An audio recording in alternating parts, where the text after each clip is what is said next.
All right, we should be back in the building. Y'all know what to do. It is that time, and we are in here on a Tuesday morning. Taco Tuesday, by the way.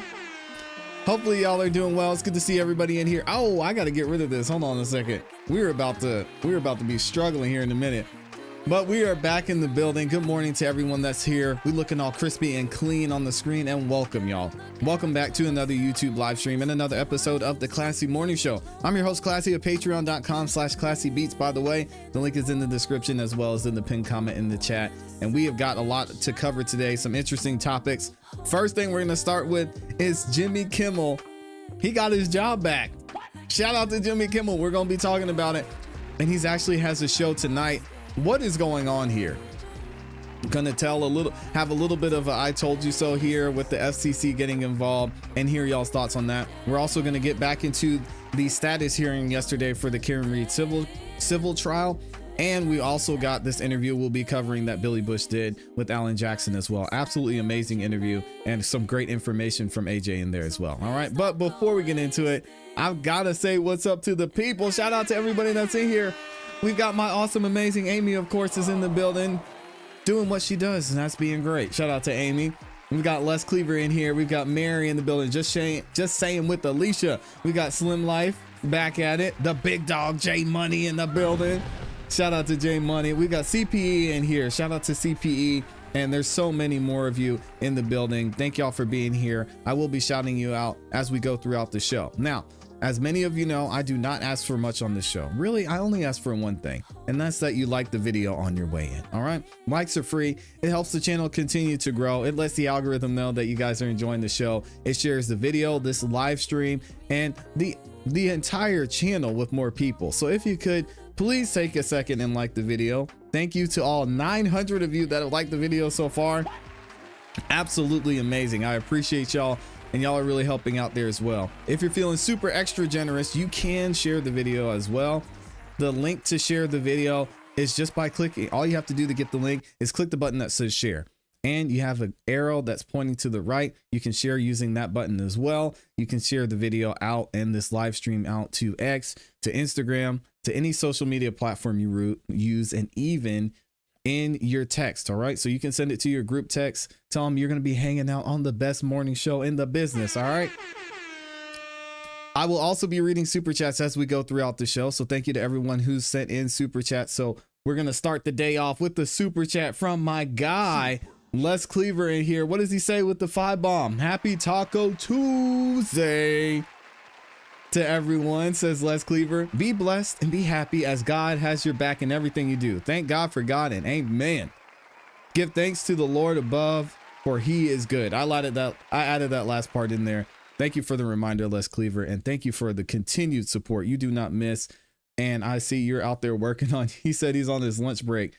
This man is one of the hardest working people in the community. So big shout out and thank you to Les Cleaver in the building as well. I also saw, I think my chat is off because I saw Amy sent something in there too. Where did it go? Shout out to the awesome, amazing Amy, gifting 5 memberships. All right, if you got a membership from Amy, y'all know what to do. Please make sure you say thank you. Amy is always in here doing it all. All right, she does it all. She supports by giving y'all memberships. She's in the chat. She helps construct and produce the show. So big shout out to Amy. She does not get enough credit, but we gonna give her as much credit as we possibly can. And if you got a membership, make sure you check out the members only content. Your name's going to be highlighted in that beautiful green in the chat. And also you get an opportunity to get instant access to all the videos we drop here on the channel. So thank you to everyone that's a member right now and that's continuing to be a member. So many of y'all support in here as well. So thank you for the love. Big shout out to Amy doing it all, man. All right, so we're going to go ahead and get into it. I see y'all are already talking about some of our topics. She wants to sue for what she did. Oh man, Barbie, you think she's guilty? Only thing she's guilty of is being in the wrong place at the wrong time. Allegedly. No, it's not alleged. She's not guilty. Y'all leave Karen alone. She's free. All right. I love your videos and so excited I finally get to see it live. Thank you for being here. 2 of my faves got gifted memberships. Oh, look at that. See? Amy out here changing lives. All right, let's go ahead and get into the show. Again, if you haven't yet, y'all, please like the video. And if you're feeling super extra generous, go ahead and share it too. It really does help out. All right, so I wasn't going to cover everything that was going on with the situation with Jimmy Kimmel, but y'all know my ears perked up as soon as they started talking about lawsuits. All right. So we are not going to have any lawsuits as of yet, but I had to follow up with this Jimmy Kimmel situation because we covered it already, because it's looking like Jimmy, he got his job back. Wow. We talked about it yesterday and in another video. And if you guys want to see my initial thoughts on what happened with did I say Jimmy Fallon? Hopefully I didn't. Shout out to Jimmy Fallon. Y'all need to get different names. Jimmy Kimmel. All right. Shout out to Jimmy Kimmel. I gave my initial thoughts on Jimmy Kimmel and this whole situation. I said, honestly, I didn't see the big deal with what he said. It didn't seem that bad. It didn't seem to be inciting violence. And honestly, I said the FCC's involvement in this and their comments seem to be a gray area and somewhat out of bounds. Right now, we're actually going to get to hear from the FCC chair. It's looking like he may be backtracking. I know. Not a great look here. And Jimmy Kimmel is going to be back on the airwaves tonight. So if you're wondering what happened, or if you're not familiar with what's going on, what I'm going to do is I'm actually going to play the instance that allegedly got his show preempted or suspended, whatever you want to call it, for, I guess, I don't know, less than a week. And this is where this was the moment when things started to get heated. Check it out. We hit some new lows over the weekend with the MAGA gang desperately trying to characterize this kid who murdered Charlie Kirk as anything other than one of them, and doing everything they can to score political points from it. In between the finger pointing, there was grieving. On Friday, the White House flew the flags at half staff, which got some criticism. But on a human level, you can see how hard the president is taking this. My condolences on the loss of your friend Charlie Kirk. May I ask, sir, personally, how are you holding up over the last day and a half, sir? I think very good. And by the way, right there, you see all the trucks? They've just started construction of the new ballroom for the White House, which is something they've been trying to get. This really happened, by the way. So again, great comedy work by Jimmy Kimmel. As you know, for about 150 years, and it's going to be a beauty. Yes. Okay. He's at the fourth stage of grief, construction. Demolition, construction. This is not how an adult grieves the murder of someone he called a friend. This is how a 4-year-old mourns a goldfish. Hey, again, I looked at this. As much as I'm not a fan of Jimmy Kimmel, I thought this was objectively funny. He didn't. I think the overreaction to what he said, it was a little bit much. So now maybe the FCC chair agrees with me, because it seems like he might be backtracking a little bit, as we have a report here from MSNBC and the FCC chair speaks out. Listen to what he had to say. Trump will deliver a speech to the 80th United Nations General Assembly. He arrived in New York City for the event last night. According to the White House, the president will talk about the renewal of American strength around the world, touting his leadership during the first 8 months in office. He's also expected to take part in several high-stakes meetings, holding discussions with the leaders of Ukraine, Argentina, and the European Union, as well as a separate summit with the heads of several Arab countries. Officials tell Axios the president will present them with a proposal to end the war in Gaza. The UN comes against the backdrop of Jimmy Kimmel Live being back on ABC's airwaves tonight. It comes nearly 1 week after the network suspended the late-night host amid threats of regulatory action from the FCC chair over Kimmel's comments about the assassination of Charlie Kirk. Disney, which owns ABC, announced the return in a statement yesterday, writing, quote, "Last Wednesday, we made the decision to suspend production on the show to avoid further inflaming a tense situation at an emotional moment for our country. It's a decision we made because we felt some of the comments were ill-timed and thus insensitive. We've spent the last days having thoughtful conversations with Jimmy, and after those conversations, we reached the decision to return the show on Tuesday." And again, I use several references in this case. 9/11 happening, huge tragedy, right? And then we had this situation with Charlie Kirk, the Charlie Kirk assassination, huge tragedy. Have there been comedians and have there been people who have platforms make jokes and make light of things because that's what they do shortly after these things happen? Yes. Is it right? Not necessarily. But by Disney saying this, oh, we just tried to step in because we know things are sensitive and it was bad timing because it just happened. All right, guys, but it's a part of his job. All right. So again, it seemed like it wasn't a big deal to me, but at the end of the day, Disney, if they decide they want to fire someone because of that, they have the right to. It's their company, their platform. They can do what they want. Let's keep it going. Some households, however, may still not see that show. Sinclair, which operates more than 30 ABC affiliates across the U.S., says it will carry news programming instead of Kimmel's return, but discussions with ABC are ongoing. Nexstar, the other major ABC affiliate owner that preempted the talk show last week, has not yet said what it plans to do. This reversal from ABC comes after days of pushback from protesters, politicians, and performers. Yesterday, just before the announcement was made, more than 400 celebrities signed a letter saying this is a dark moment for freedom of speech in our nation. Several Republican lawmakers also spoke out against the FCC's pressure on ABC. Among them, Senator Rand Paul of Kentucky, calling it absolutely inappropriate, and Senator Ted Cruz of Texas, calling it dangerous as hell. No. Meanwhile, FCC Chairman Brendan Carr is attempting to clarify his controversial comments about Kimmel, denying that he threatened to revoke the broadcast licenses of ABC affiliates unless the network fired the late-night host. Here's what Carr said last week, followed by his new explanation yesterday. Oh, he's backtracking. You know, when you look at the conduct that has taken place by Jimmy Kimmel, it appears to be some of the sickest conduct possible. Frankly, when you see stuff like this, I mean, look, we can do this the easy way or the hard way.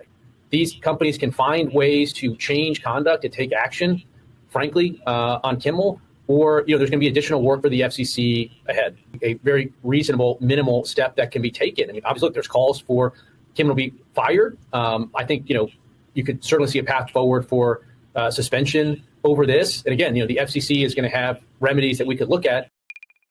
A lot of Democrats out there that are engaged in a campaign of projection and distortion.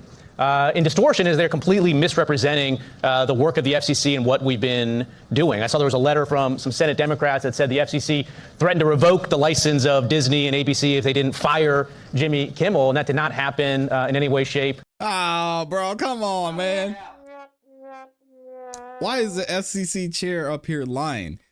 He said, hey, listen, guys, we can do this the easy way, or we can do this the hard way. What do you mean you didn't threaten them? Come on, bro. Of Disney and ABC if they didn't fire Jimmy Kimmel, and that did not happen in any way, shape, or form.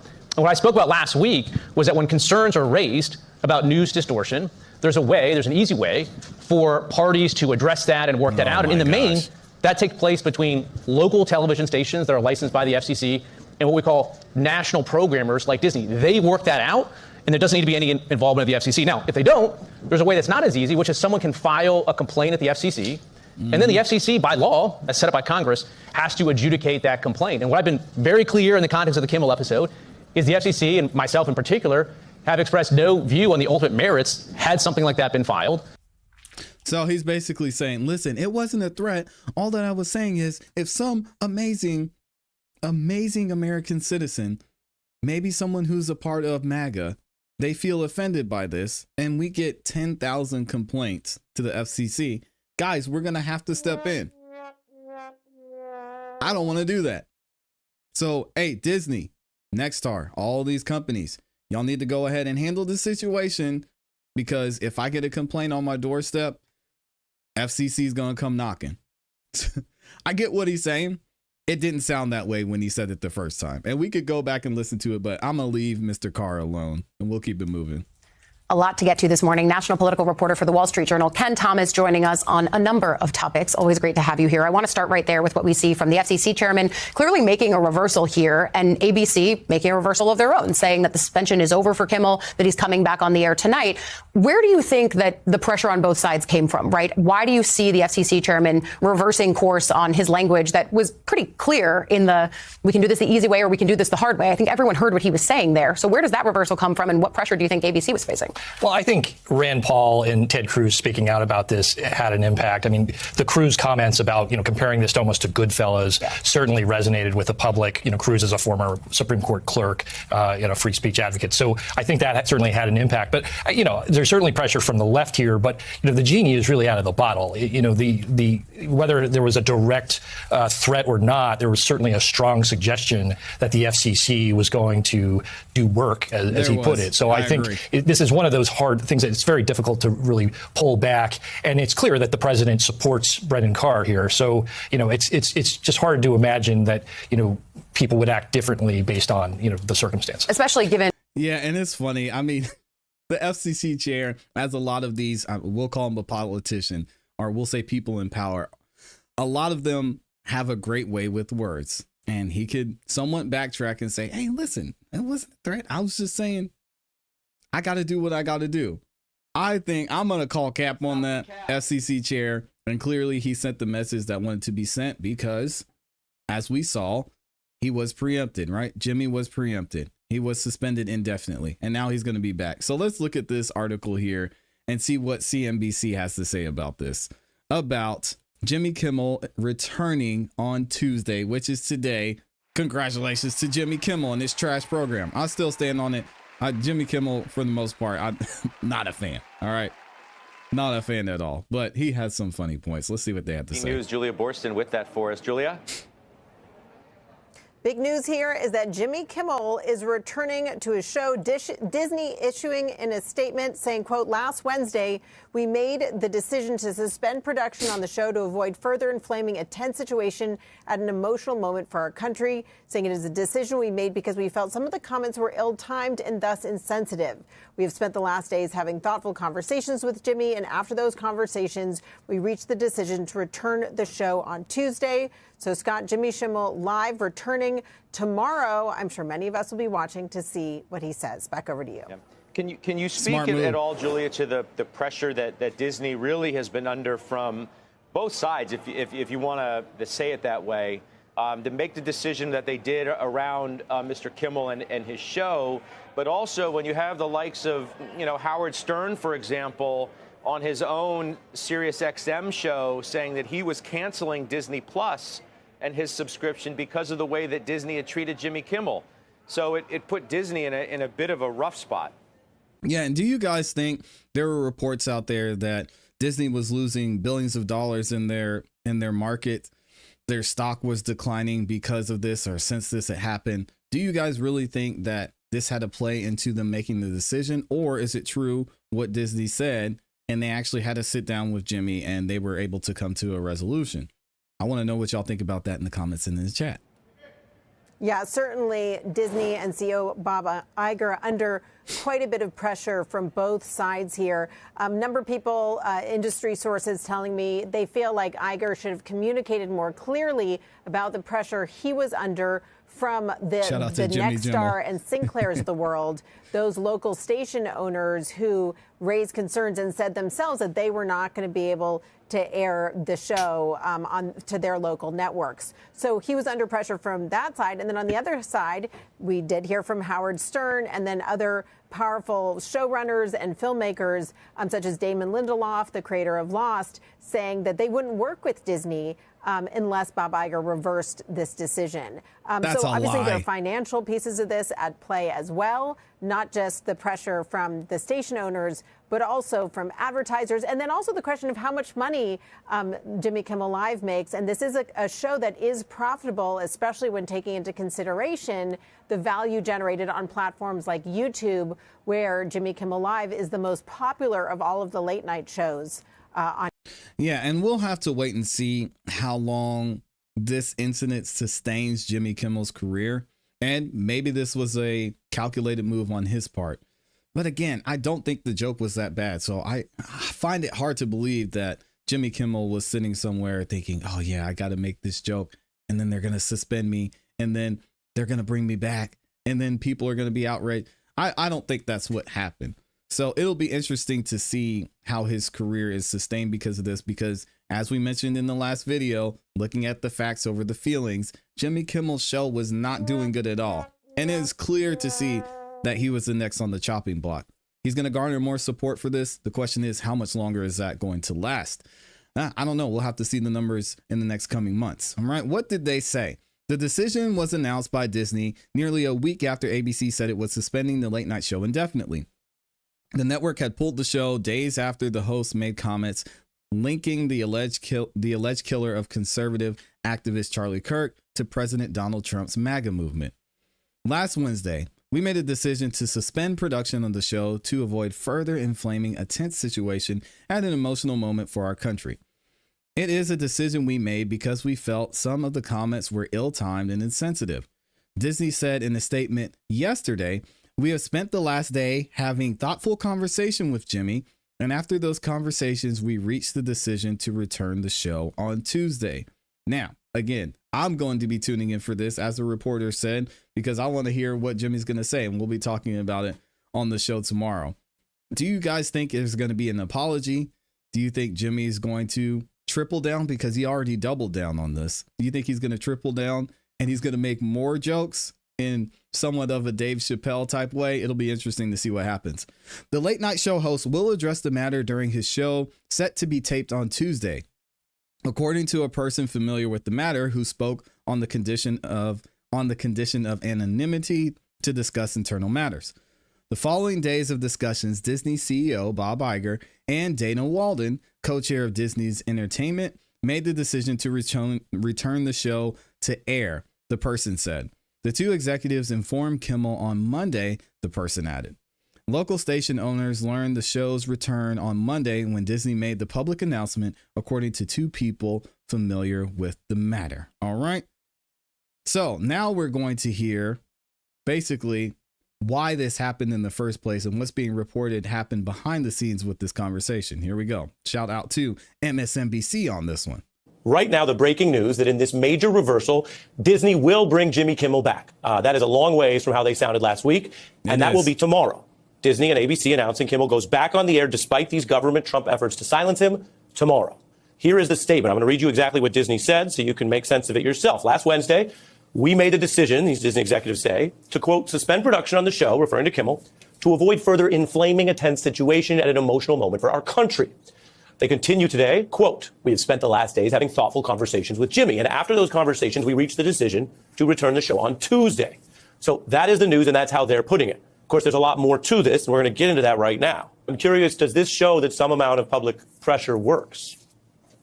Yeah, I think it shows quite clearly the resistance works. You know, this is a lesson that I think the American people understand. We saw it with the No Kings protest. We saw it with people canceling Disney Plus.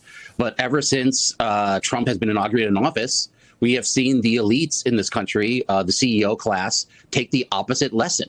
I do think that Bob Iger's decision to settle with Trump and give money to his presidential library in December of last year actually set a tone of elite submission that we have seen throughout media. We have seen it throughout academia. We've seen it with the law firms, et cetera. It's the actual regular Americans who have stood up and made a difference.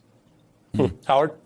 I think that's exactly right. And, that what Oliver minus one word had to say about bullies is exactly right. And the amazing thing to me is the cowardice of the huge corporations. And Iger is not known for that. And he, I think, finally realized that this was going to be a huge problem. But look at all the tech companies, which are gazillionaires. They're kissing Trump's you-know-what all the time. And that is not a winning strategy in the long run. And I think consumers just proved to Disney it was not a winning strategy. Yeah, I mean, I can definitely agree with that, and well said by both of them. I think there were 2 points made in this entire situation, and I want to know what you all think about this. The first point was the conversation we had yesterday in the last video about this. The first point is these are companies and these are private companies that can do whatever they want to. And at the end of the day, it's their platform, it's their company. And if they feel like you say something that they don't like or they don't agree with or doesn't represent them well or was ill-timed or insensitive, they can get you up out of there for any reason and no reason at all. But on the other side, I think this is going to be an interesting point in history for our country when it comes to the power of the people, because a lot of people were outraged by this. They said they canceled Disney Plus. They're canceling anything associated with Disney. They're even canceling Fox. They're not going to be watching Disney. You hear people saying they're not going to work with Disney if they don't do this. Whether that was a part of the decision by Disney to bring Jimmy Kimmel back or not, how it's viewed by the people is going to be different. And they're going to see the power that they can have if they put their money where their mouth is, literally. So I'll be interested to see how this plays into factor moving forward, especially with how tumultuous and how divisive things have been recently. I want y'all to let me know what you think about this in the comments and in the chat. We got over 1,000 of y'all in the building too. Shout out to the gang in here. Markets are still up. They're definitely shooting a long run, hopefully. This Trump term can't end soon enough. I's tired, boss. Well, Stokes, I got some bad news for you.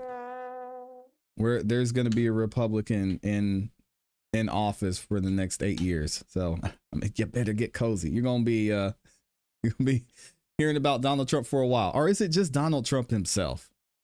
If it's just Donald Trump himself, then okay. But y'all can quote me on that too in 2028. There's the left has a lot of work to do if they want to win another election. Target lost 24% IPO value before they shifted away from political push. Thank God, man. Thank God people were serious about that movement, because Target was tripping. The joke wasn't even that bad. I agree. You ain't kidding. And trickle down economics, close the wage inequality gap, and things will change. It's cool to see people putting their money where their mouth is, though. I didn't think it was going to have that much of an effect, to be honest. But it seems like either they got Disney's attention, maybe they saw what happened to Target, and it's like, it's not worth it to do this. We'll just bring Jimmy back, and then we'll show people the numbers when we eventually try to fire him. Because again, Jimmy's show ain't that great. Jimmy ain't Disney bread. Oh man, the left will not win for a while. Yeah, I mean, to anybody who's a Democrat or on the Democratic side, I said this to Amy yesterday. I said it might be 12 years. I'm not even gonna lie, because depending on, again, we're talking about 3-4 years out, depending on who Republicans get as their candidate. If they pick someone solid, looking at the landscape, we could be looking at another 2-term president in the next 12 years. We'll have to see, though. We'll have to see. Shout out to everyone who's in here. If they cancel Disney Channel, what's going to happen with Disneyland and Disney World? People will still go. And again, the funny thing is, people are saying, "Oh, we canceled our subscriptions. We're not gonna be subscribed to Disney." Well, the fact is, if you were subscribed, Disney already got their money. So would they lose their money the next month? Yes, they would lose their money the next month. But how long do you think people really aren't going to have Disney Plus? Especially considered most of the people that have Disney Plus probably have kids. Because they're like, "Mommy, I want to watch Mickey Mouse. Mommy, I want to watch Mickey Mouse Clubhouse. I want to watch Paw Patrol." You think they're going to be like, "Nah, no, we can't watch it. We don't do Disney Plus anymore." When they subscribe, they won't get the good deal they used to have. Maybe. Yeah, that's possible. That is definitely possible. Jimmy Kimmel is proof that if you tell enough bad jokes in a row, eventually they'll just give you a talk show out of pity. The man's comedy is so dry, even his punchlines need a glass of water. Dang, Amy. Yeah, I'm not a fan of Jim. Like, out of all of them, I would have taken Stephen Colbert over Jimmy Kimmel, to be honest. I think Jimmy Fallon is probably, even though he's obnoxious, one of the best doing it.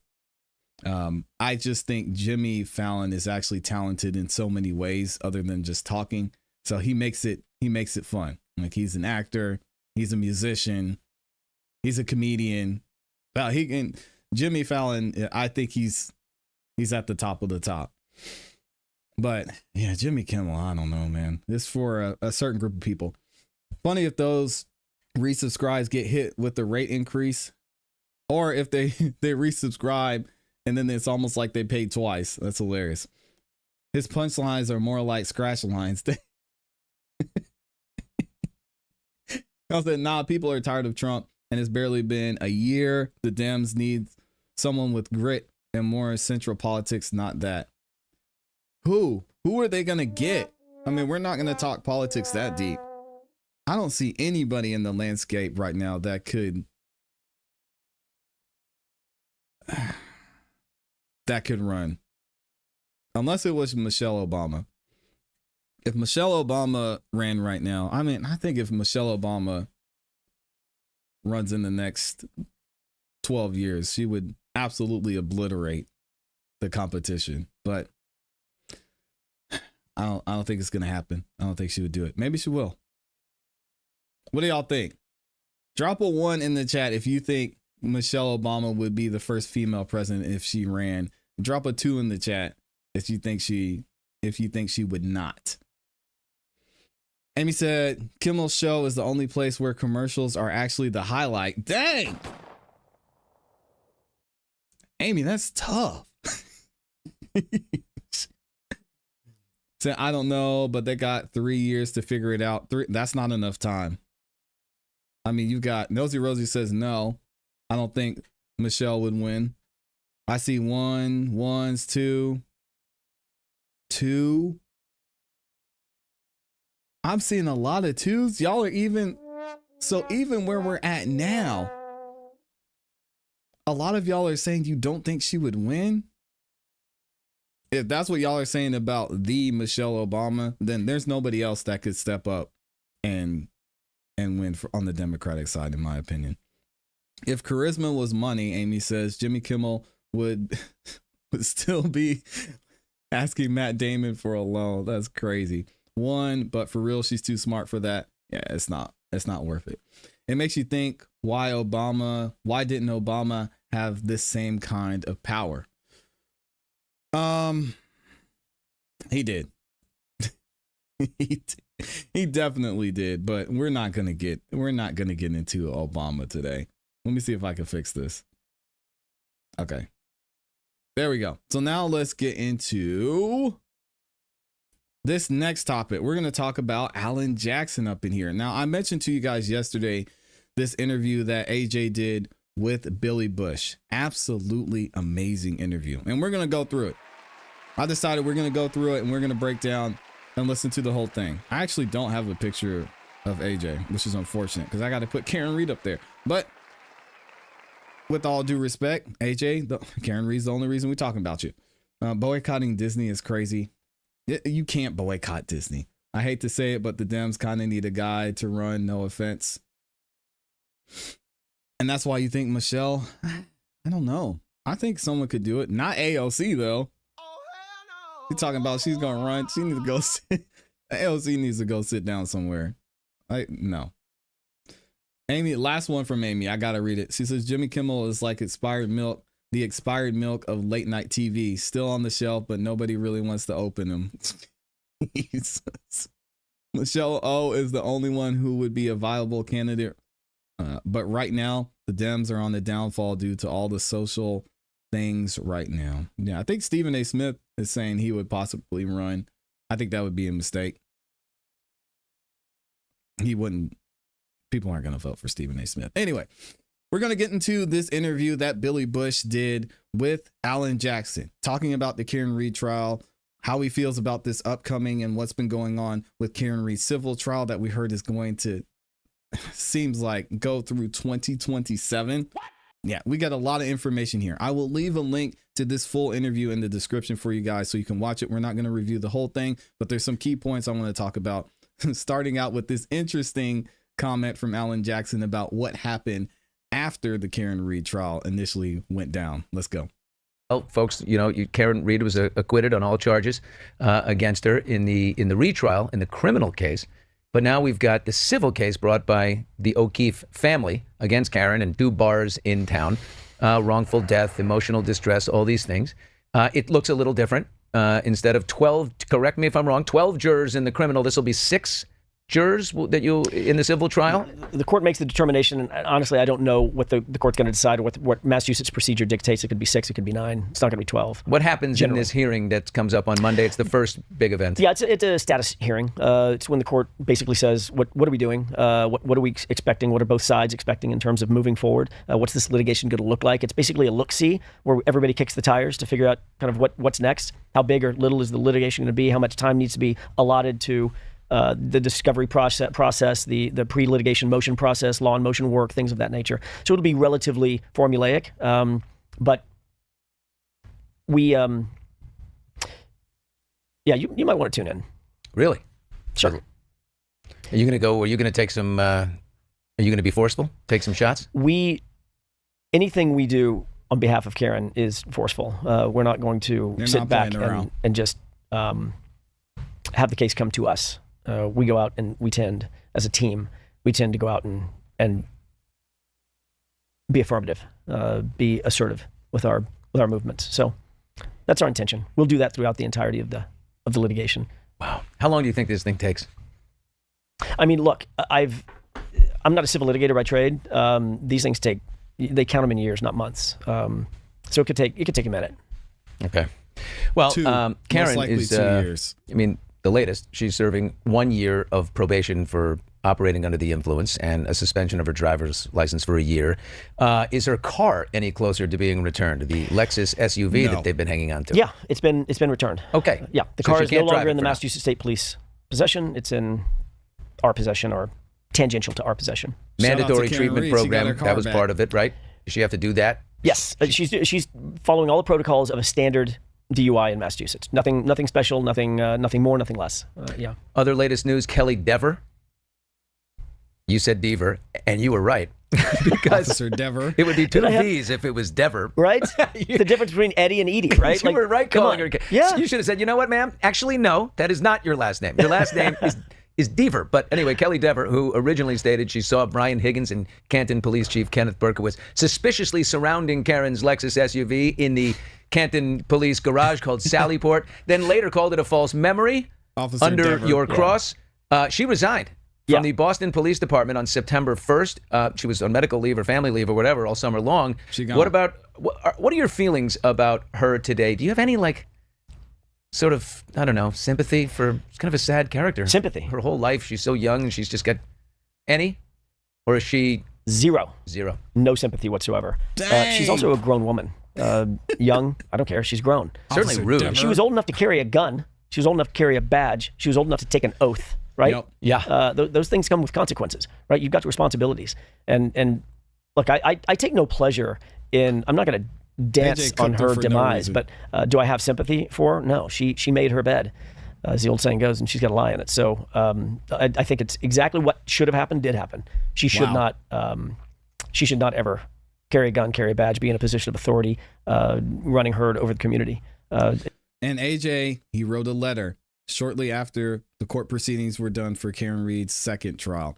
And he said, hey, guys, listen, she needs to go on the Brady list, which means every time that she's used in an official capacity, testify in court, give any information when it comes to a court proceeding, people need to know that she's had issues as a witness.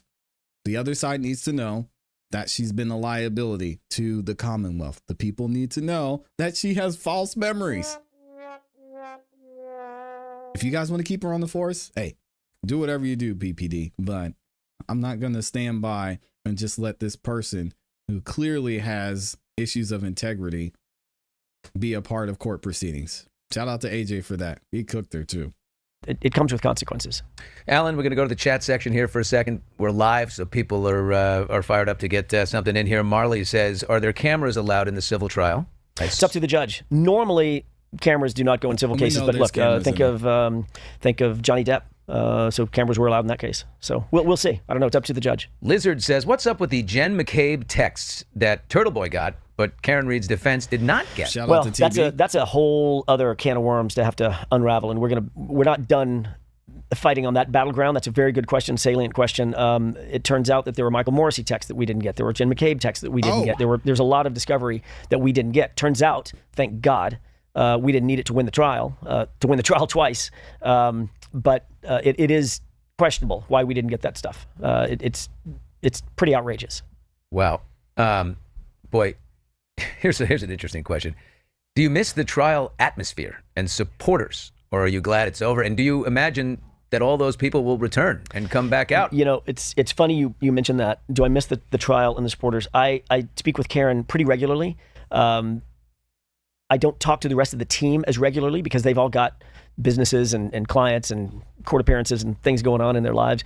But the reality is I never thought that I would feel this way, but I absolutely desperately miss that adrenaline rush. I do. I didn't think, I was like, when I was in it, I was thinking, when is this thing going to be done? Like, when is this going to be over? The stress was It was unbelievable, as you can imagine. Support from the crowd must have just been like, you're going into like arena every day. It kept us buoyed. We were like gladiators. You're like LeBron, the lawyer. I mean, just going into the game. And Jackson checks back into the courthouse. Here he comes.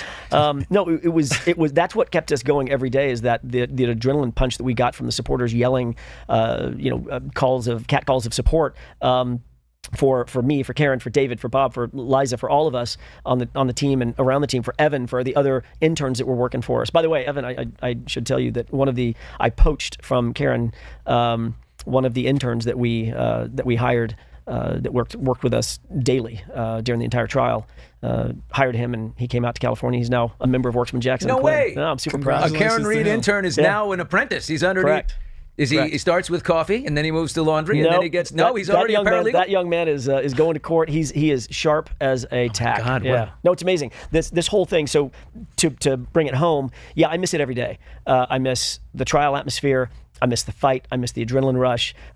This is why I do this job. Every lawyer that wants to be a trial lawyer, I mean, this was the case to want to try. So yeah, I miss it all the time. And I miss Karen. I miss her family. I miss the rest of the team. It's funny. I never thought I would, but I do. Amazing. Civil case is coming. Like we said, Alan Jackson is in studio here. We are live on YouTube, on our YouTube channel. We are taking questions from the chat, and they are absolutely flying in here. But will you be leading the team for the civil trial, or are you just there and ready to, like the sixth man on the bench, to check in because you got some other things going on? Well, obviously, I've got a pretty heavy practice here in California, so it's we as a team have all decided that we're going to divvy up the work apropos of each one of our responsibilities. And obviously, knowing that I'm 3,000 miles away, it's a little difficult for me to do some of the day-to-day stuff. But my skill set is trying cases. I'm not a civil litigator. I don't do law and motion work in civil cases, generally speaking. So I will leave that to the professionals. She has an incredibly talented team at She and Finney.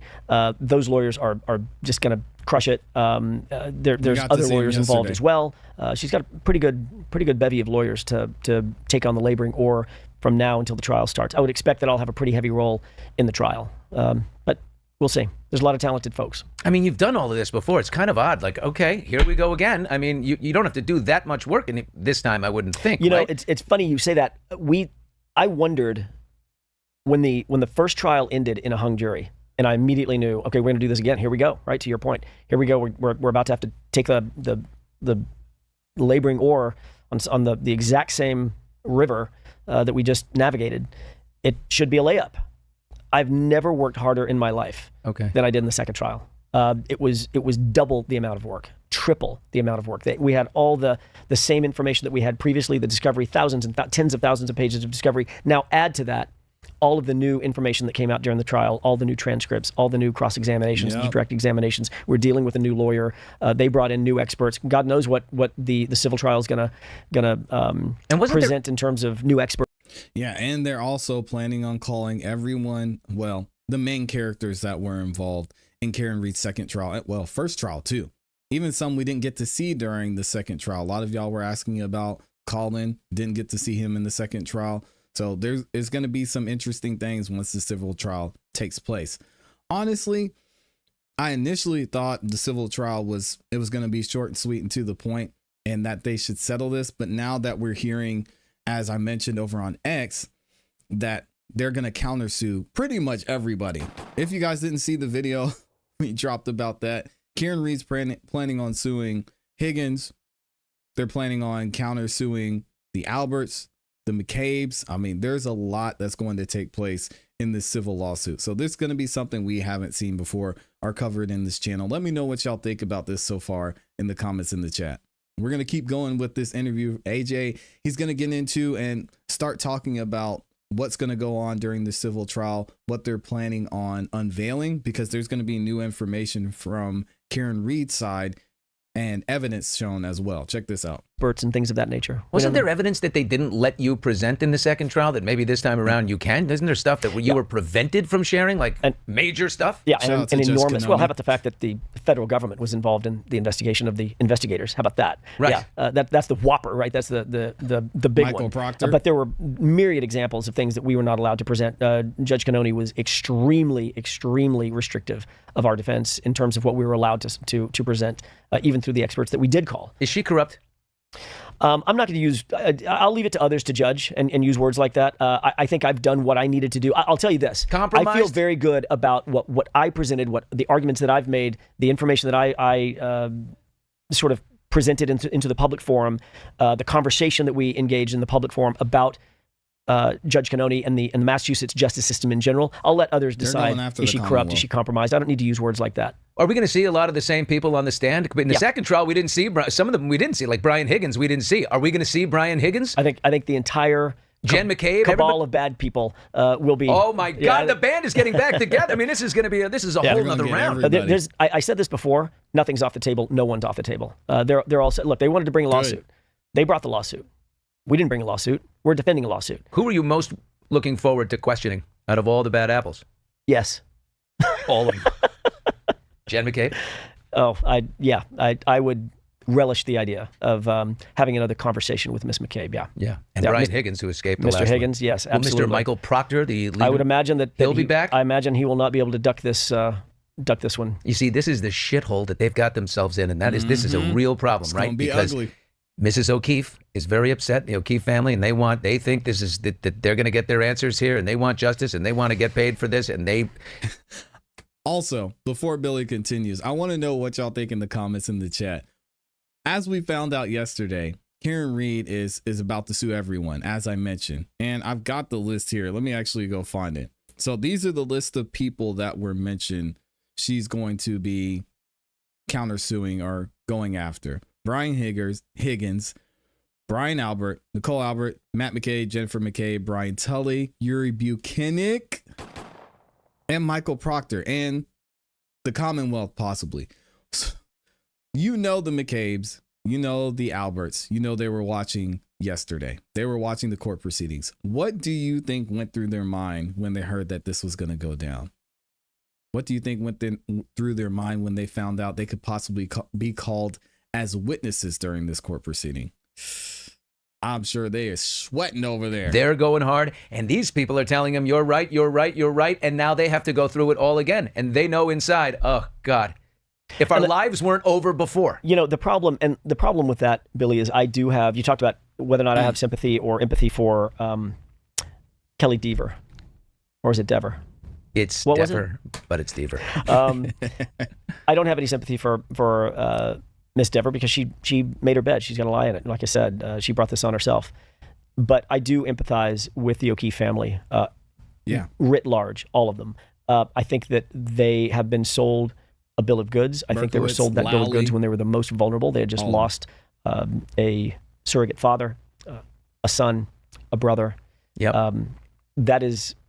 That's devastating, and I wouldn't wish that on my worst enemy. But in that moment of vulnerability, in those times of vulnerability, they were sold a bill of goods for a reason, for a specific reason, to turn them against Karen and to turn their eyes away from the actual truth of what happened. And they have sort of absorbed that since then, and they've never wavered. And that's a shame. That's a shame. It's not shame on them, but it's a shame that they feel that way because they can't and won't quite see the truth. I feel empathy for them. But what I'm not going to do is sit back and watch them or anybody else take shots at Karen and try to take advantage of a civil courtroom and try to establish some sort of liability of her that doesn't exist. That's never going to happen on my watch, not as long as I'm alive and breathing. We are live in studio here with Alan Jackson, defense attorney for Karen Reed, and the civil trial will get going with its first hearing on Monday. So Alan will be flying over the weekend back to Boston.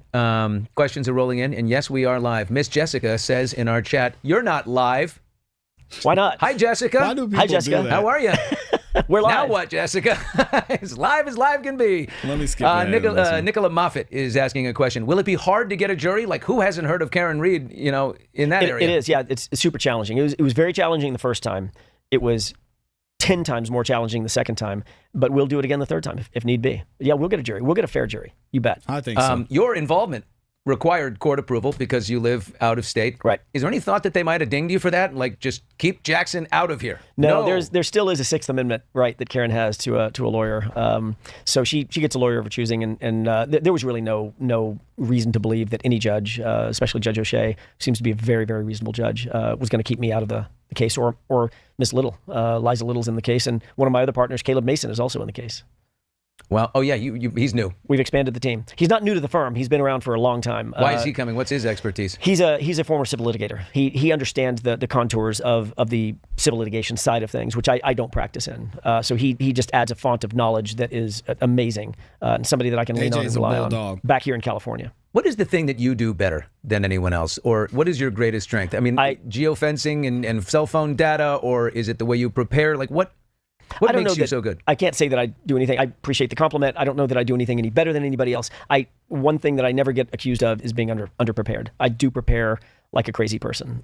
If there's something that I need to learn, like geofence data, which most people don't know anything about, I will learn it from top to bottom, left to right, before I ever walk into a courtroom. If it's EDR data, if it's trigger events, if it's text stream data, things that don't roll off the tip of my tongue, I will learn as much as there is to be gleaned on that subject before I ever walk into a courtroom. The last thing I would have happen, look, I'm never going to know more than an expert does on any particular, if it requires an expertise. I'm never going to know more than them, but I damn well will be conversant on that subject matter, and so I just study a lot. You ever been caught on your ass in a moment where you didn't know something and you were like, and so that just said, okay, never being here again. Yeah, as a young lawyer, that didn't have to happen more than once or twice, right? And I realized, I'm not going to be made a fool of again. Joy Schmeha, that's what she calls herself. Her name is Chrissy, but she's one of our family here. She's asking, Alan, will things that were impounded be allowed in the civil trial? Will you be able to call Colin Albert? That's a really good question. It's an outstanding question. Yeah, Colin Albert is a very interesting character here who was kept away from the spotlight in the second trial entirely. And it was also thought that maybe Colin Albert and John O'Keefe had some issues, right? Maybe they had some back and forth. Maybe there was a fight that happened in the garage. We don't know, but that was alleged as well. Could be brought up during the civil trial. Let's see what AJ says. Interesting character here who was kept away from the spotlight in the second trial entirely. Right. Think about it this way. He's the son. The writer's name is who? Who is it? Joy. Her name is Chrissy, but Chrissy. Yeah. That's a very salient question. Think about it this way. All of the evidentiary rulings that Judge Cannoni made, they're all out the window. We start with a clean slate. So yes, the answer is, would we be able to? Do I believe we'd be able to, if we could establish the relevance and materiality of Colin Albert, which we clearly can? Would he be on the docket, on the witness list to be called by either side? Yeah, he sure could. And so could Brian Albert and Nicole Albert and Julie Albert and Chris and Matt McCabe and Jen McCabe, the whole bevy of folks. There's nobody that's off limits. I'm going to ask Alan a question, but I don't want the camera on me while I'm asking. I'm a body language expert, also freelance body language expert. I want it on Alan. Shout out to the body language just experts. Alan. You do know I have a poker face, right? While I ask the question, and this is seriously, like, when I think about what could have happened that night, I think about this kid, Colin Albert, because he's troubled. And he has gotten in a lot of big, serious trouble in that state before. And I think coming home, drunk, mom, dad, get their people over, whatever. Higgins is there. I think that the Higgins-Colin Albert combination is really something to look at when I think what could have happened. And that Colin Albert kid got loud. And I think Higgins, who of course had designs on Karen Reed and was texting with her a little bit, he got involved. And I think that's where the violence occurred. I do think the two characters are Higgins and Colin Albert, and mostly I would look at Colin Albert. Am I think that's totally wrong? No, I can't say that you're totally wrong. I can't say that you're totally right either. I have my own ideas about what happened. But certainly anybody who watched the trials, anybody who watched or read the motion work that we presented, anybody would reasonably come to a conclusion damn close to what you just suggested. That is not far afield. I don't think you're unreasonable in thinking that. It's about to get crazy, guys. Will we ever know who landed the fatal blow? I have my thoughts about who that was. There was a blow that was struck on John. A brutal blow. A brutal blow. And he went back and he hit his head on alleged surface. Who do y'all think it was? I see some of you are saying Higgins. I know a lot of people would say Collins. I mean, there's a lot. Blow. I have my thoughts about who that was. There was a blow that was struck on John. A brutal blow. A brutal blow. And he went back and he hit his head on a ledged surface. And ultimately probably something in the garage, probably something he fell back on. Huge gash. You saw what we tried to do in the trial in terms of the garage, and we were thwarted in large part by Judge Cannoni in terms of trying to present that evidence. But there's a reason that we wanted the jurors to see inside that garage. There's a good reason for it. That wasn't just by, we weren't just doing it for shits and giggles. There was a reason. What did you see in there? There was clearly evidence of a structure that was absolutely 100% consistent, is 100% consistent. And in case y'all didn't know, the garage is gone, by the way. All we have is pictures now. And there were pictures that were seen and leaked, but unfortunately they weren't able to be shown in the second trial. So maybe we'll see those in the civil trial. But who knows? Could be beyond the scope. I think if there's a wrongful death, it would only be fair for the defense to be able to present their theory. Not sure how it goes with civil cases. We'll have to see. With the gash on the back of the head. With the gash on the back of his head. And the structure was? A ledge, a concrete ledge that you step down on, about a 4-inch ledge made out of concrete with rough edges. It's funny because the coroner said, the medical examiner said, it was a ridged surface with uneven edges, not a smooth edge, uneven edges, as reflected in the autopsy photos. Sal in the super chat here says, looking back across the testimony and exhibits from both trials, which one piece of evidence do you consider the single most decisive in demonstrating that Karen Read did not strike John O'Keefe with her vehicle, and why? I would say aperture. What do y'all think? Before AJ answers the question, to me personally, it was that BS video from Aperture. The Commonwealth's own witness, the company they paid hundreds of thousands of dollars to, with their BS reconstruction showing, oh yeah, this is how he was hit. This is what happened. Absolutely garbage. And it wasn't even evidence. It was the reconstruction that made me think, man, hey, can we move on? Can the Commonwealth rest, please? Because this entire case is BS. That was it for me. Garbage. Probably Michael Proctor's lying in his affidavit after affidavit, when he said he got the car. That's he what was a lawyer absolutely would answer. Focused on making sure that he lied and deceived about when that car was taken. Why? Because he damn well knew that he had that car before that light was cracked. He needed time. He needed to have those moments. He needed that 90 minutes or so to have access to that taillight before the. So the missing 40 minutes of tape from the Sallyport garage, where there's it's like the Epstein trial. It's like we're missing a minute of footage there, but you're missing 42 minutes of him back by the amazing thing in the first trial when you were like, excuse me, this video has been reversed.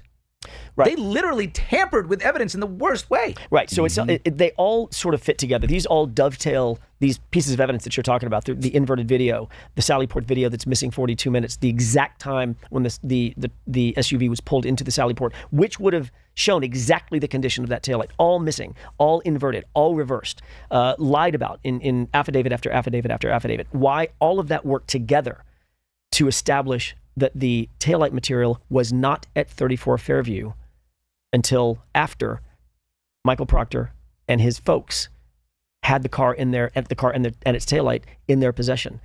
So when someone asks, what's the one piece of evidence that establishes she didn't hit him? Well, I could point to Dr. Wolf, because the car never hit John. I could point to Dr. Rentschler. John was never struck by a vehicle. That's not where his injuries came from. I could point to Proctor and the lies. The car was in the Commonwealth's possession before a single piece of taillight was found. I could point to Canton PD. Canton PD did not 1, not 2, not 3, not 4, 5 searches, 5 individuals looking for taillight material when they found John at 6 a.m., 6:30 a.m. Not one single piece of taillight material found until 12 hours later. So all of these things dovetail together. It's a tapestry of evidence. It's not just one piece of evidence. But once you start looking at it, it's so obvious. Then you think to yourself, okay, well, why? Why would these folks? How could you say these folks are lying or just working together in this conspiracy? These people went to high school together. Yeah. Every one of these people lived. They found an investigator. Together. Billy, think about this. They found an investigator that's independent. I hate air quotes, but I'm going to do it. I'm going to channel the president a little bit. Independent. They found an independent investigator after Canton PD was conflicted off of the case because the bad guy's brother works at Canton PD. So they go find an independent investigator who lives a mile from where this happened. Not that independent. In Canton. And went to high school with some of the folks that populate Canton PD. And his wife knows people that his wife was supposed to have one of the Alberts babysit for his kid. I mean, this is all within hours and days of this event. It is not a stretch to realize that this entire tapestry of evidence was just completely fabricated. And why? To point at Karen. You look at the prosecutor in the first trial, Adam Lally, and then the second one, Hank Brennan. I mean, you have to think these are reasonably intelligent people. So what if they know what they're up against? They know the cards they're holding. They're there to win. They're there just to get a win for the state and for law. That's it. Doesn't matter if that girl spends 20 years in jail. If they had any other view of this, they could not morally have prosecuted this case. If they had any other view other than I just want a scalp. What would you have done if you were the prosecutor and they said, hey, Jackson, we need you to prosecute this case? Would you have looked at it and said, yeah, not doing it? Absolutely. Really? They can do that. They can say no. I wouldn't have just said, yeah, I'm not doing it. I would have said, this needs to be dismissed. And if you don't dismiss it, I'm going to dismiss it and I'll quit before I stay in an office that will prosecute this case. It was bullshit, and they knew it from the beginning. Both Adam Lally, I don't give him a single pass. Do I think he woke up in the morning deciding he was going to frame Karen? No, I don't think Adam Lally is of that ilk. But he absolutely knew well enough to know that this was not provable beyond a reasonable doubt, beyond any and all reasonable doubt. Walk away. That is your job as a prosecutor. And why do you think they had to bring in and they had to promote Hank Brennan and pay him nearly $500,000? Because he looked at this and he said, hey, listen, guys. It appears that I made a mistake. If we gonna do this, you gonna have to pay me because this is some BS. I know we've been here before, but I saw what we went through the first trial. It's not gonna be much better. Remember the way that they ended, the way that the Commonwealth rested their case? It was tragic. They knew what they were doing. Provable beyond a reasonable doubt, beyond any and all reasonable doubt. Walk away. That is your job as a prosecutor. You are not supposed to prosecute a case that you don't, in your heart of hearts, believe that you can prove to an independent jury of 12 folks beyond a reasonable doubt. There's no way he woke up in the morning or went to bed at night thinking that he could prove this case, nor could Brennan. These are morally compromised people. 100%. 100%. You will be walking back in for the civil trial, returning to the Coliseum. I mean, literally, it was such a scene there with that crowd. Those guys are behind you, and you have a guy named Mark Diller, who is the lawyer that's in front of you. I wondered, what's his deal? He's a personal injury guy. Is he better than Jacoby and Myers? Is he a Sweet James? Is he a Larry Parker? I don't know, but I went to his website. I found his video. Let's take a look at opposing counsel and see what we think. Steve, you got him? My name is Mark Diller. I'm a plaintiff's personal injury trial lawyer. Shout out to Mark. I'm exposed to hardships of my clients, and I understand their struggles, and it gives me a level of appreciation for how valuable life is. Beautiful vanity shot there. My father is a first-generation American. His parents survived the Holocaust and came here at the end of the Second World War. Okay, that's enough. That's your guy, Mark Diller, right there. Do you know anything about him? Nothing. Nothing. I mean, I know that he's a PI lawyer, which means he's after money. That's it. He doesn't care about justice. He doesn't care about who's right or wrong. And he's going to get paid. I mean, it's something. Yeah, I'm guessing. I'm guessing he's going to get paid something. Or that's what his hope is. But he's not going to get paid by Karen. Nope. No, he's not. So what is happening with the next steps beyond the legal? You have a state or federal case that you might bring on offense this time. Get off the heels and get and go after the people who actually did this. And then there's also, the movie. There's a book. There's these things. Has Karen started to write? How far along is the movie project that we all want to see? I'm not going to speak for her. I will tell you that there are talks underway. Certainly, we're discussing those very things pretty regularly. So I can't imagine that there's not an appetite to hear from Karen in that forum, in that particular forum, both from a book standpoint as well as potentially a film standpoint. So. I wouldn't say no, that's not going to happen. As a matter of fact, I'm pretty confident it will happen. A movie or a series or either one? Folks that are smarter than me and in that industry will make that decision. But they're not smarter. But they can tell you that. People that know more creative, industry, more creative that know that side of the industry better than I do. They'll make that decision. But I do know that there is this is the top and the bottom of this discussion is really not self-aggrandizing for us, for our team, for Karen, for her parents, none of that. What we're focused on, what I think Karen is focused on, is shedding light, shining a bright light in as big a forum as we possibly can on the corruption that led us here. And not just corruption on January 29th, 2022. Corruption that is generational in scope. Corruption that is centuries old. Corruption that dates back to post-colonial Massachusetts, a one-party state where there's no checks and balances whatsoever. People get voted into office over and over and over out of something that is just beyond me. It's habit. It's just how does a Michael Morrissey get voted into office over and over? And he's completely 100% incompetent and compromised. He is compromised. The DA from Norfolk County. Correct.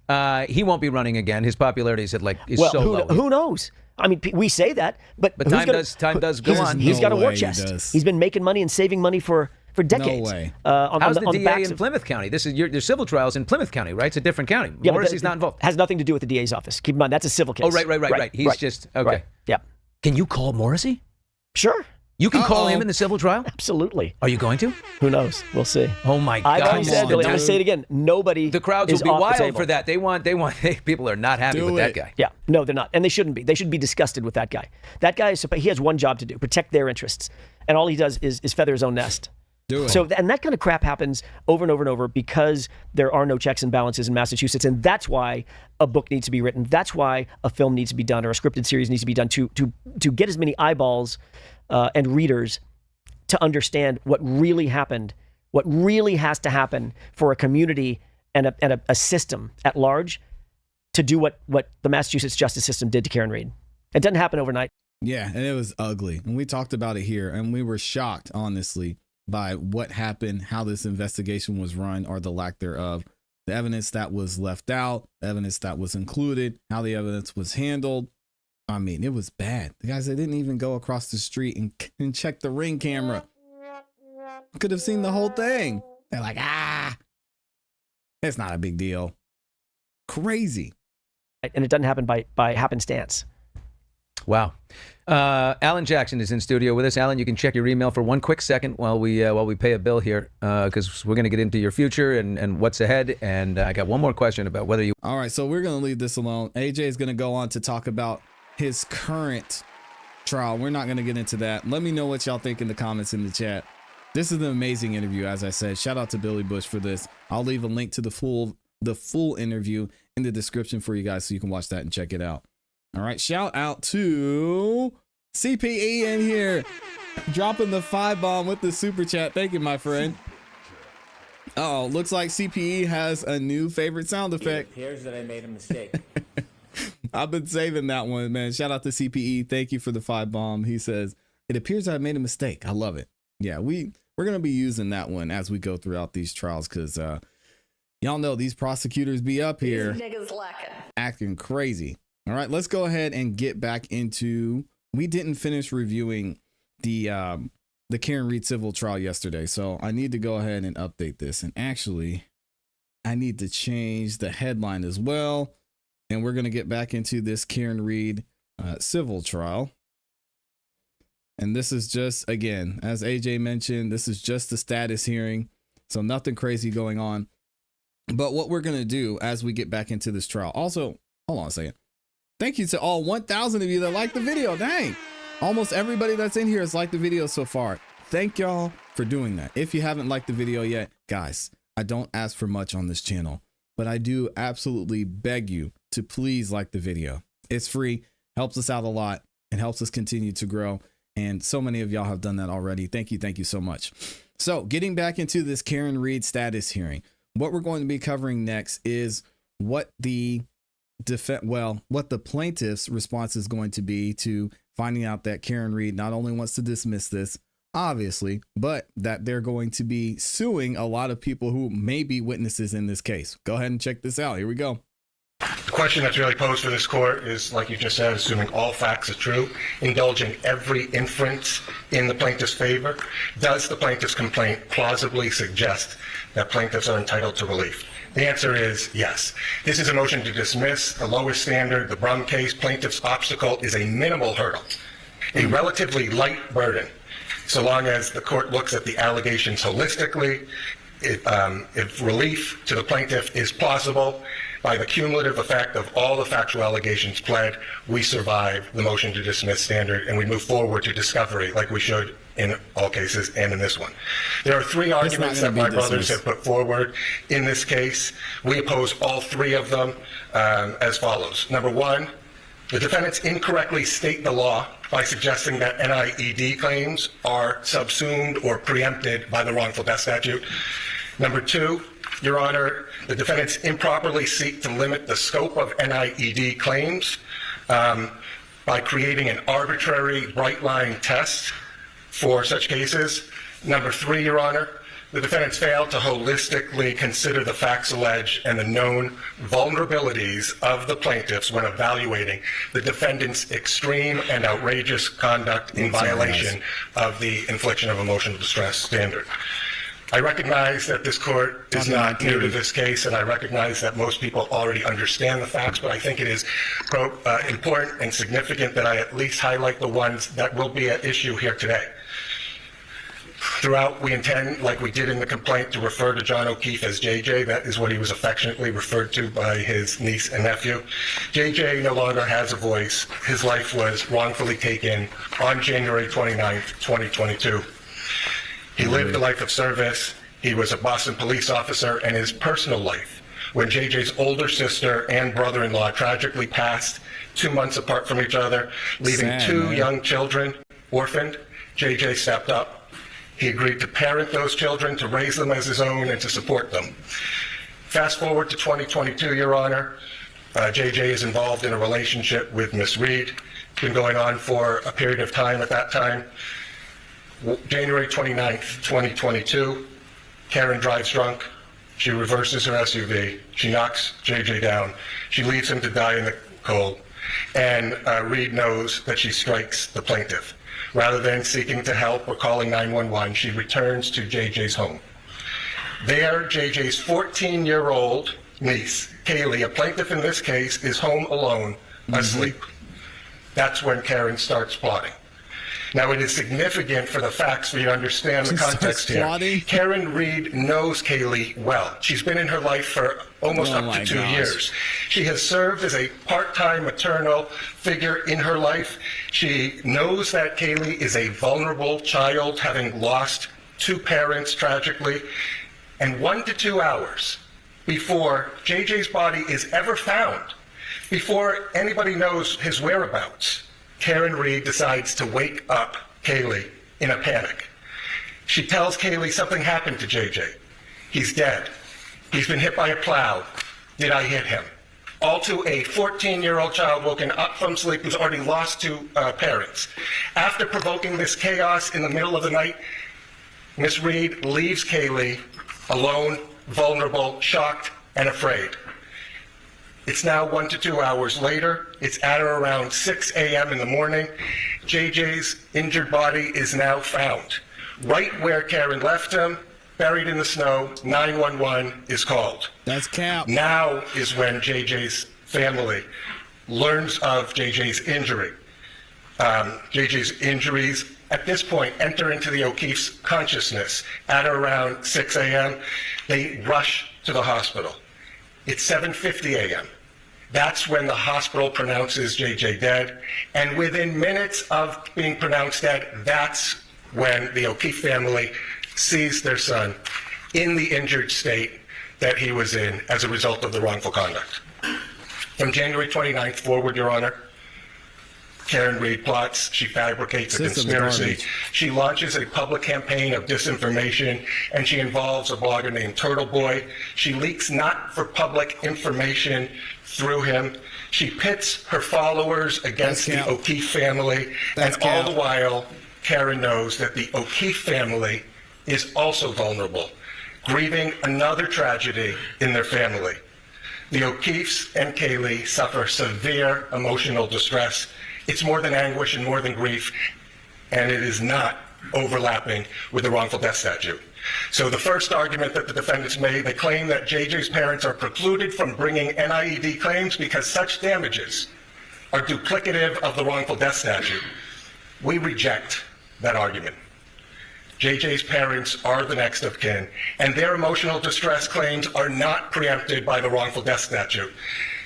They took their first shot across the bow by making that their primary argument. Presumptively, they did so because it believed it's their best argument. But the problem with that argument, as Your Honor has already pointed out, it patently misstates Massachusetts law. You have pointed out the Cimino case, where, let me just point out first the wrongful death statute. It has two components for damages. It has two buckets of damages. It has the estate's damages. Those all are JJ's damages, his conscious pain and suffering, the medical bills, things that relate to his damages. And then we have the second bucket, the next of kin bucket. Those are lost value damages. The lost value of JJ being in his next of kin's life. And in that case, Your Honor, it is just the parents. Now, they suggest that those are overlapping with the NIED, but Your Honor was right to point out the Cimino case, where a drunk driver kills a 9-year-old boy. The father of that 9-year-old boy brings a case against the drunk and the bar for over-serving him. The father brings two separate causes of action, one for wrongful death, one for NIED, negligent infliction of emotional distress. The court held in that, and I quote, argument that plaintiff's claim for emotional distress is preempted by wrongful death action misconstrues the common law cause of action for emotional distress. Emotional distress, as the concept has evolved in the Commonwealth, is a severe psychological shock directly resulting from experiencing or witnessing the effect. Again, I said this before when I first covered the actual lawsuit. Karen might lose this here. And in some ways, I get that she was frantic, but I kind of see what they're saying. Again, you got to remember, this is a civil case, not a criminal case. The burden is a lot lighter, and Karen was acting crazy. Let's just be real. Let's be objective. Let's be honest. She was acting crazy, and Kaylee was affected. You can't really get past that. Honestly, again, as I mentioned, if they weren't trying to countersue or involve all these other lawsuits, I think they should have just settled this waterfall. They should have settled this, paid the money, and just let it be over with. I don't know if Karen Reed beats the emotional distress part of this, to be honest. Of the defendant's conduct. A claim for damages based on emotional distress, the court says, she's got a good team, though. does not include an administrator's claim for loss of consortium, which will be present in every wrongful death action such as this. Since emotional distress is a wrong to plaintiff distinct from what was done to his son and the statutory beneficiaries of the decedent, it is not a duplicative remedy. It is not preempted by the wrongful death statute. And that's page 334 of the Cimino case, Your Honor. Cimino still remains good law. You were right to point that out. It directly contradicts everything that my brothers just argued here in this court. And I see no reason why this court should overturn the good standing law that exists under the Cimino. We ask that Your Honor deny the motion to dismiss for that first argument. The second argument that they make, Your Honor, is that the plaintiff's NIED claims are not sufficiently contemporaneous with the alleged accident because the family sees JJ 7 hours after the accident. That the law does not endorse such a narrow, arbitrary interpretation of the law. It is misplaced for the defendants to focus arbitrarily on the time of the accident, because let's look at the law itself. The liability for NIED depends on a number of factors: where, when, and how the injury enters into the consciousness of the plaintiffs. And it also requires the degree of relationship between those plaintiffs. But I repeat, where, when, and how the injury enters into their consciousness. It is misplaced for the defendants to suggest that it matters that plaintiffs were not at the scene of the accident, because, as you pointed out, the Farrader case stands in the exact opposite, where the plaintiff who rushes onto the scene and finds his loved ones injured has no greater entitlement to emotional distress for that shock than a plaintiff who rushes to the hospital, so long as the shock follows closely on the heels of. It is misplaced for the defendants also to suggest that there is a bright line test for the number of hours that passes between the time of an accident and when the injury enters into the consciousness of the plaintiffs. Your Honor has persuasive authority from the Zachary case that shows that an NIED case can survive even when the close family doesn't see the deceased body or the injured body until a day later after the wrongdoing. There is no bright line test. NIED is a fact-intensive analysis. And when we apply the law to the facts of this case, let's look at where, when, and how the injury enters into the consciousness of the people that we're bringing those cases for. It's 12:30 a.m. and nobody except Karen Reed knows about JJ's injuries. Defendant's wrongdoing continues into those early hours. She knows she struck him. She seeks no medical help. Instead, she chooses to cover it up and hides the injuries from anyone. Now. It's not until 6 a.m. that JJ's injuries are even capable of getting into anyone's consciousness. The O'Keefe family immediately learns of JJ's injury, and they closely on the heels, they rush to the hospital, at which time they see the deceased body within minutes of him being declared dead. It is incredulous to think that a wrongdoer who hides the wrongdoing and the injury from anybody can be relieved of liability simply because the injury becomes knowable only after they disclose it.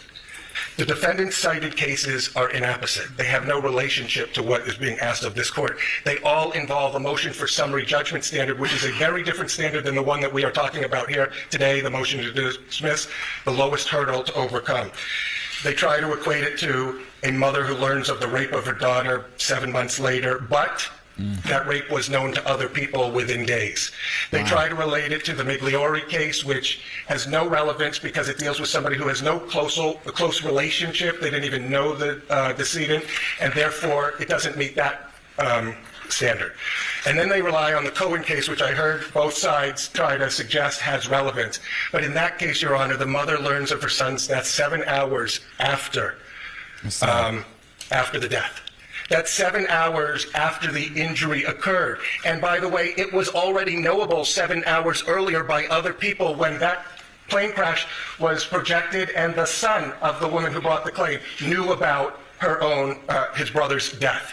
The mother is 1,000 miles away, so spatial proximity is not there, and she only learns of it via phone. Does not experience the injury and never sees the body.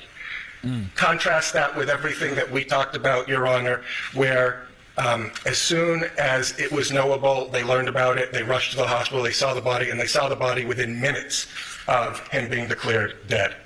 The purpose of the law is to distinguish between emotional distress from perceiving an injury versus the expected anguish that any person would feel from the death of a loved one.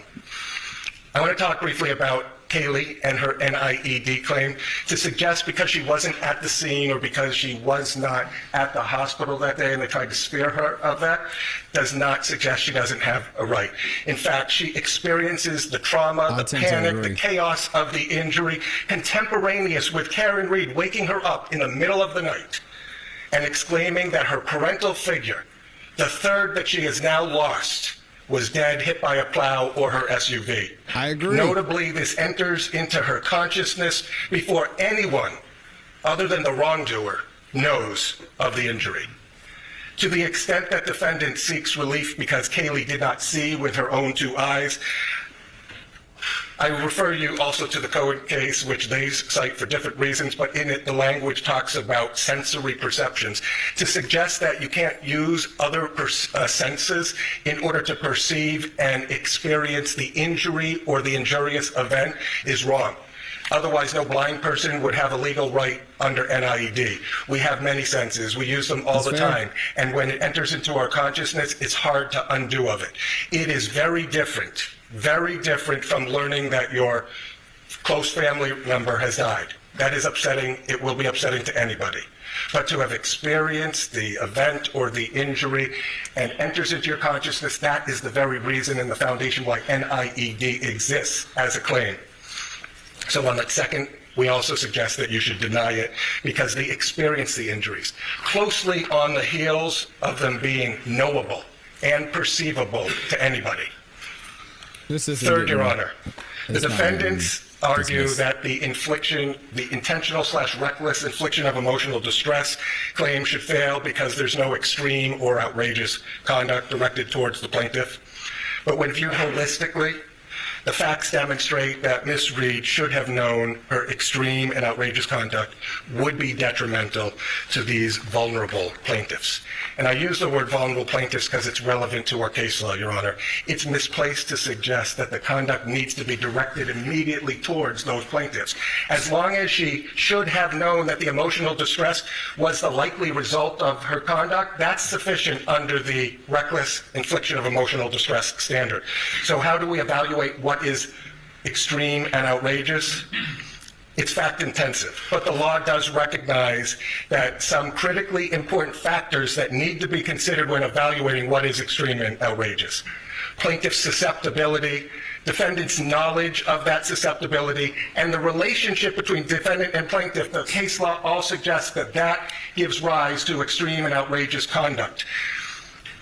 In evaluating whether defendant's conduct was extreme and outrageous, the courts should consider whether individuals at whom conduct is directed is known to be particularly susceptible to infliction of emotional distress. Boyle versus Wenck, 1979 case we cited to, Your Honor.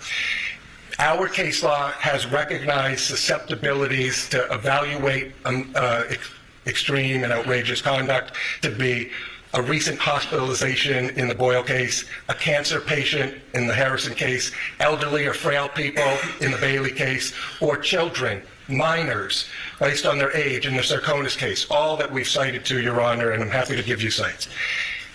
The law in Roman versus Trustees of Tufts College says, as it relates to this, the court should put as harsh a face on the defendant's actions as the basic facts would reasonably allow. Oh my goodness, this is really, look at her hands. Guys, the cameraman is doing amazing work here. Look at this. She has a pinky. She's got a couple ring fingers here. I believe 2 thumbs, an elbow. This is, we had to stop the stream for this. This is amazing. Shout out to the cameraman. This is going to be a critical part of this trial. The relationship of a plaintiff to the defendant and her knowledge of the plaintiff's sensitivities is an important consideration in determining whether the challenge conduct satisfies the extreme and outrageous conduct. That's the Russell case. Let's talk about Kaylee as it relates to the infliction of emotional distress. Should defendant Karen Reed have known that emotional distress was the likely result of her conduct? Was defendant's conduct extreme and outrageous? Those are the questions that ultimately we pose to a jury. Kaylee was young, 14 years old. The defendant had a relationship with her, knew she was emotionally fragile, knew she was orphaned at the age of 6, knew that she lost both parents tragically. The defendant assumed this pseudo-parental role with Kaylee for nearly up to 2 years. The defendant, Ms. Reed, knows that she knocked JJ down. It's the middle of the night. She wakes up Kaylee abruptly. She talks about JJ being dead, being struck by a plow, being struck by a vehicle. Mind you, this is all hours before anybody has even discovered his body, and she is now actively talking about him being dead. Then, after creating this chaotic, upsetting situation in this young, fragile girl's psyche, she leaves her. She leaves her home alone, shocked and frightened. Compound that by defendant's choice to speak her false narrative publicly, to use social media, to leak public information through Turtle Boy to control that narrative. Why is Turtle Boy out there saying the O'Keefe's family period of grief has expired and they are now fair game? I love that he's calling him Turtle Boy, by the way. That's hilarious. Who leaked the autopsy photos that got published by Turtle Boy for this vulnerable family to have to be exposed to that they weren't seeing before? To the extent that the defendant argues that this is not extreme and outrageous, remember the law. It is the jury's role to decide whether the defendant's conduct was rude and clumsy or extreme and outrageous. That comes right from the case law. As it relates to the family, Your Honor, Should the defendant, Karen Reed, have known that emotional distress was the likely result of her conduct? Was defendant's conduct extremely outrageous? Again, those are the questions posed for a jury ultimately. But the law says conduct which the actor should have known would result in distress is actionable.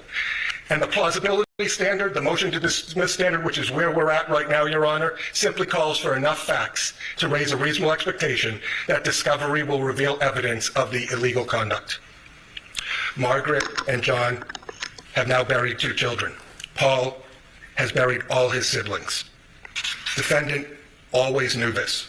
She has always known their vulnerability, and yet she creates a calculated and malicious campaign of disinformation designed to hide the truth in this case. She pits the O'Keefe family versus the Reed family, and a reporter who she asserts editorial control publicly proclaims to Reed supporters, the O'Keefe family's period of grief has expired, and they are now fair game. Discovery will track how much leaked information defendant should have known would result in distress to the O'Keefe family. To the extent that the defendant suggests that this case fits nicely within any other case decided on this issue, remember the facts and circumstances here are exceptional. We wouldn't have these TV cameras or a full courthouse if they weren't exceptional. That is why we are here, Your Honor. It doesn't fit within a nice box like every one of those cases they cite. The Polay case where we talked about false police reports and harassment petitions were not considered towards emotional distress because they were petitioning activity. I want to talk about that briefly, because what Ms. Reed has done is not petitioning activity. It is not asserting a defense within a courthouse or having her legal counsel assert that defense or testifying at a court hearing. Instead, what Karen Reed is doing is not petitioning at all. She is waiving her Fifth Amendment privilege. She's speaking anywhere and everywhere that would give her a friendly audience with editorial control. She's gone on Dateline, Nightline, 2020, Fox 25, Boston Magazine, Vanity Fair, WEEI, Turtle Boy, HBO Max, ID Discovery, etc. There are more. It's a lot. This is an exceptional case that requires exceptional discovery, that requires us to decide this matter by a jury, not by a motion to dismiss phase, Your Honor. It is not like the Quinn case that they cite where there's an open adulterer involved, and so they think that's not extreme and outrageous. And it's not extreme and outrageous like it has nothing to do with the employment case where they fired somebody who had a criminal case pending, and they brought them back on, and he didn't like the way that they treated him after he was found not guilty, which is different, by the way, than innocent. The court should deny the third of those arguments. They should know that plaintiff's susceptibility and vulnerability are at issue in this case and are the very reason and foundation why it is extreme and outrageous conduct, and that defendants' improper actions would cause severe emotional distress. Defendants' actions were not rude and clumsy. They were extreme and outrageous. We ask Your Honor to allow this case to go forward with discovery, allow us to explore each and every one of those issues, because these are real damages for real people who have suffered long enough. Thank you. All right, thank you. Any response from the defense? Your Honor, briefly. Firstly, those allegations contained in the complaint are allegations which we will refute. Counsel cites to the Camino case, relies heavily on it. What counsel didn't tell the court is that in the Camino case, the father of the child who died in the car accident was himself hit.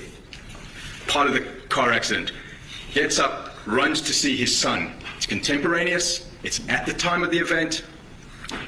And the court didn't have the same spatial, relational, and temporal concerns that the cases speak to with respect to emotional distress claims. So I point that out for the Your Honor. You also mentioned much about conspiracy theories, much about going out in the public and creating a narrative, which is precisely the reason why we're going to brief the issue about why those other parties need to be in this case. As I'd said, it is more than just a wrongful death action, Your Honor. I respect the opportunity to brief that, and we rely on our papers and defer to the court on the motion to dismiss. All right, thank you. Any other defendants wish to be heard on the issue? Not gonna happen. Anything else? All right, thank you. Certainly, there's a lot to the complaint, and again, for the record, so that people understand this is a pre-discovery form of relief that the defendants have sought by way of dismissing certain of the counts that are in this complaint, and the court has to consider the allegations as being truthful and every reasonable inference to be drawn in support of that. So I will look forward to reviewing that. I'll issue a decision as soon as I can. As expected, the lawyers in this case have advocated the positions of their clients very clearly, and I expect that with the procedural things that might be asked for at some point, that this case will have a very long tail to it as it goes through the litigation process. We expect that in the court system, we give people their ability to try cases and get a jury to listen to the arguments and to ultimately make a decision. My experience in doing this for a very long time in different contexts is that doesn't oftentimes bring the relief that people think it does, and so as a result, there's appellate processes. And so what I envisioned for the parties, unfortunately in this case, is a very long and sort of complex process that litigation provides. And you know, this is a civil case, it's not a criminal case. There are 8 parties as I identified, and those are the people that the court will be concerned with getting a fair trial at some point down the road. As I said, I could do this case, I could do this trial this spring if you'd like to. My sense is that there's nobody that's going to be ready to go to trial by the springtime. If you want me to sign a trial date, we could do so. Jeez. I mean, literally, I've talked to the clerk. We could do it in March or April if you'd like to. But with the motions that are going to be pending, I suspect that that's not going to be the case, that you'll have to look at this from a more pragmatic point of view and decide when you're going to try to get this thing to a jury. You have a lot of work to do between then and now. I'd like to still get a trial date for you. Now, I don't know what that's going to mean in terms of bringing in other parties. How about next month? I didn't expect, because the court has had no notice, that there'd be this interest in trying to move this complaint in the direction of other parties who aren't even named in this lawsuit, 10 additional parties, and there's relatively novel theories as I'm hearing it. But nonetheless, we'll let the parties file the motions that they need to, and we'll address them as each comes. But my point in raising this all is that the parties also have another way to do this case. They can do it by way of potential resolution. And I mean this sincerely when I say that being a judge for many years, you learn things. What you learn is that oftentimes litigation is an inartful way to try to resolve parties' disputes. There's alternative dispute resolution, there's mediation, there's all kinds of other avenues that we advance to try to get people what they want, which is resolution of a case. The most important thing, it would seem to me, to any party to this case, is to resolve the uncertainty, right? Uncertainty is what you don't get when you go through the litigation process. You go through and you hope for the best. Lawyers work really hard for their clients, and we expect them to do that. Ultimately, the court system can make sure that the trial is done, and it's done in a way that's fairest that we can make it, and ultimately a decision is made. Civil cases, though, are very unlike criminal cases, and that's usually not the end. Ask any of the lawyers, your clients can ask your lawyers about post-disposition or post-verdict process. It can be really long and arduous. I've had the pleasure of having trials that are 16, 18, 20 years old, and they're still going. The clients don't have to do that. The clients can try to put some efforts, at least as much effort in the litigation process as trying to resolve it. Why do I say that? Because resolving cases resolves uncertainty, which is perhaps the most important thing any client can get in a case. I say that because you'll have that opportunity through all the process. You've heard me outline it. Your discovery isn't even closing until the discovery is going to close next December, but it's really 2027 that you're looking for a trial in this case, realistically. Jeez. Again, we could do it in 2026 in the spring if you want to. And I'm going to ask the parties to work collaboratively to try to come up with a trial date that is workable. I understand that's a wrench has been thrown into the works because of this other process. We'll probably have to deal with that in the short term. I'll pledge to try to get you what you can as quickly as I can. I tend to get decisions out pretty quickly. I tend to try to move things to get parties what they want, which is ultimately their day in court. I'm just telling you at the outset that I think that it's worthy of exploring possible resolutions on your own. You can do it through this court. We have a mediation process that you can avail yourselves of, judicial settlement conferences. You can go through private neutrals, because there are now 8 parties involved in this case, 2 of which are corporate defendants, 1 of which is Ms. Reed. And so that's going to give you a lot of opportunity for dialogue. My sense is I'm probably wasting my time by doing it at this stage of the process, but I think it's important that your clients know that there is an alternative way out of this. Money damages are all the plaintiff can ask for. Nobody can restore, we say this when people lose loved ones or that they have some meaningful part of their body or mind that's been lost in a litigation. We can't restore that. We award money damages. And so ultimately that's what the imperfect litigation system will have. Knowing that, there's a huge opportunity to try to resolve a case like this, and I would urge the parties to have very frank discussions with their lawyers about that, and ask yourselves, is it worth going forward with all the uncertainty? And I'm not going to explore with your clients what everybody has to lose. Everyone knows that. If I were representing a plaintiff in this case, I would tell them all about things like the time it takes to get to litigation, what we have the burden of proof. Yes, it's easier with a burden of proof that's by a more likely than not standard versus a proof beyond a reasonable doubt, but still, it's a burden of proof nonetheless. But there's a time value of money. People don't, getting this behind them is an important issue. From the defendant's point of view, again, time is money. There's a lot of time, effort, and anxiety that is put together with a litigation like this. We have two ongoing, as far as I understand, the two businesses in Canton are ongoing, and they have their business decisions they have to make. Ultimately, their defendants in this case, they have to understand the risk of going forward in a trial versus resolution. Of course, Ms. Reed herself, a lifetime of potentially facing the uncertainty of a judgment and what that will mean in terms of ability to put this matter behind and going forward. It's going to be very complex. So you can resolve that by looking at putting some effort into this case to resolve it. If you can, great. If not, we stand here. Guys, let me know what you think in the comments in the chat. Do you think Karen Reed should settle this? Do you think the two bars should settle this? The O'Keefe family is asking for $50,000. Karen Reed is mainly and really only being held liable for the emotional distress. Well, as part, and obviously the other part of it, which they're saying that she caused bodily harm to John O'Keefe. Now, there's a lot of factors that go into that, right? I mean, we've seen the evidence that she didn't do this, but honestly, it somewhat seems like a waste of time. I mean, she's not going to be held. It's not going to be held against her criminally. Does it open the door for something else? We'll have to wait and see. Committed to giving you the next opportunity to get it before a jury, which I'm suggesting to you could do as soon as this spring, if you want to. Okay. Anything else we need to address this afternoon? Not from the defendant, Your Honor. Okay, great. I'll issue a decision on the motion to dismiss. Tracking order stays in place as it is now, but here's my concern, folks. With this motion that the defense team is talking about putting together, I think that needs to be looked at sooner rather than later. It's a big deal, right? Yes, Your Honor. Okay. Why don't we get a status date? When do you want to? And we can do by Zoom, folks, if it's just as easy. My order was to have everybody here so that you all get a chance to meet. I want people to be understanding that this is a civil matter, and I want you to be, at least to some extent, trying to be civil about how to resolve your issues. I would have liked to have seen, for instance, this motion that was brought about in open court should have really been discussed ahead of time so you have a better position on it, but I don't want to waste your time. You want to do next hearing by Zoom? If you want to do it in person, you tell me. Plaintiff?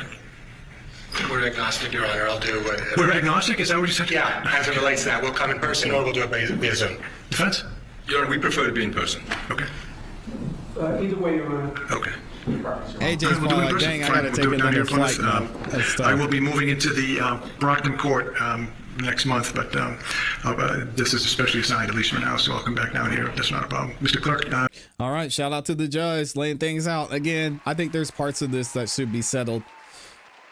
How that would work, I don't know. I'm not an attorney. But at the end of the day, I could see many of the things that were mentioned and that we went over in this lawsuit. It could be easily proven and it could be easily shown. I mean, John and Karen left with drinks and they were obviously intoxicated. Karen was found guilty, which isn't going to be mentioned as far as I know, of driving under the influence or driving while intoxicated. So y'all let me know what you think about this in the comments in the chat. Should someone settle? Will the bar settle? I'm thinking most of you are saying that Karen Reed's not going to settle. I agree. Let me know what you think. And there is 1,600 of y'all in the building. And 1,000 of you have liked the video. Thank you to all 1,000 of you that liked the video. Thank you to all 1,600 of you for being here. If you haven't yet, please make sure you like the video. And then also, if you haven't, I don't ask for this often enough, subscribe and hit the notification bell so you don't miss any time we go live or drop a new video. Nosy Rosie says, ClassE, I agree.